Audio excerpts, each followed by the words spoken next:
Mga kalingap, suportahan natin ang Teacher N, isang kalingap reactor ng Kalingap Radyo Balitaan, Teacher N YouTube channel.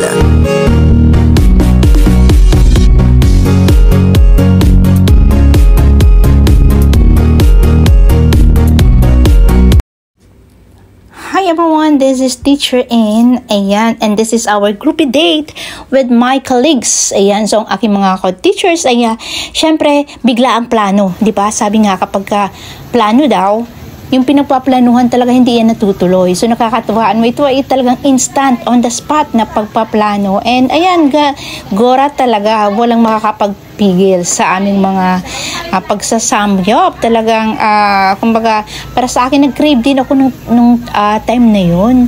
So what we did, yan, dire-diretso na kami doon papunta sa Samyup. Ayan, sa mga nandito sa Cavite na malapit lang within the vicinity of Pasong Kawayan Dos. No? And dito sa Gentry, if you like, you can go there sa Blackpink. Yan, malapit lang sa Villaggio na subdivision. And ayun mga kalingap, syempre napakamura lang po ng kanilang Samyup doon.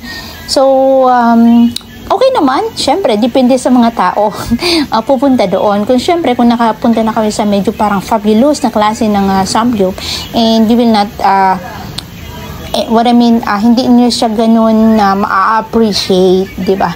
Pero, kung simple lang naman ang inyong life, ma-appreciate nyo sila, kumbaga parang bonggang-bongga pa, di ba? Kasi yun, unlimited din yung kanilang mga servings, like yung kimchi, yung kanilang ano pa ba, cucumber salad, and syempre marami pa pong iba. Hindi ko na pwedeng i-enumerate at baka tayo mapagalitan ng Blackpink, hindi na kayo ma-excite, di ba? So para malaman niyo kung ano ang kanilang mga siniserve sa kanilang Samyup, you can go to Blackpink. Ayun, meron pong 199 sila.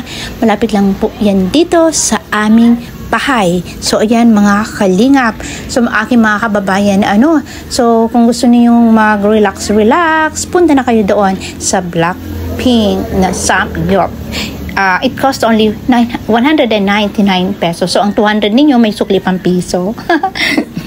Di ba? Oh my God, at ako ay talagang nag-enjoy sa ngayong araw.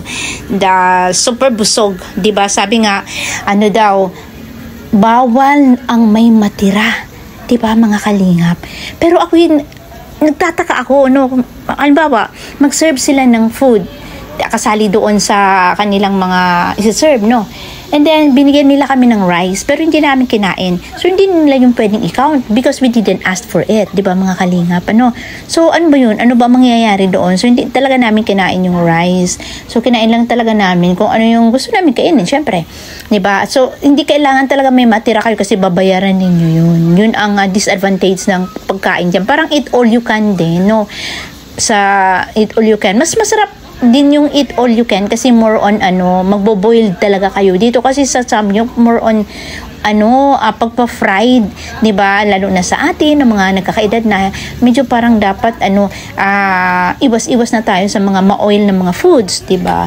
Pero syempre kung may minsan ka lang kakain, maybe once in 1 year, so I think that is just okay, diba mga kalingap, So ayun, dito sa mga malapit sa Cavite, kung gusto nyo mag-relax, punta na kayo dyan sa Blackpink Samyup. It costs only 199, pero meron ding mga sobra pa sa 199. Pero syempre, kung ano lang ang afford ninyo, gora na kayo. Okay mga kalingap, that's all. And ayan, we're enjoying our snacks. Pwede din na itong dinner kasi sabi ko nga hindi na ako kakain ng dinner kasi super busog talaga. So yun, shout out sa aking mga co-teacher. Ayan, so from school diretso na kami. Di ba bongga? Walang plano-plano, diretso kasi kapag pinagpaplanuhan, wala namang nangyayari. So ang pinakamaganda, wag nang magplano, Gora bells na agad-agad. So ayan mga kalingap, I hope nag-enjoy kayo dito sa aking share na video sa ngayong gabi, and I hope hindi kayo magsasawang manood. And syempre, for more videos, please don't forget to subscribe doon sa mga hindi pa nakapag-subscribe sa aking channel. Okay guys, that's all, and see you all again on my next video. Bye-bye and God bless everyone. Once again, this is Teacher N channel signing off. God bless everyone.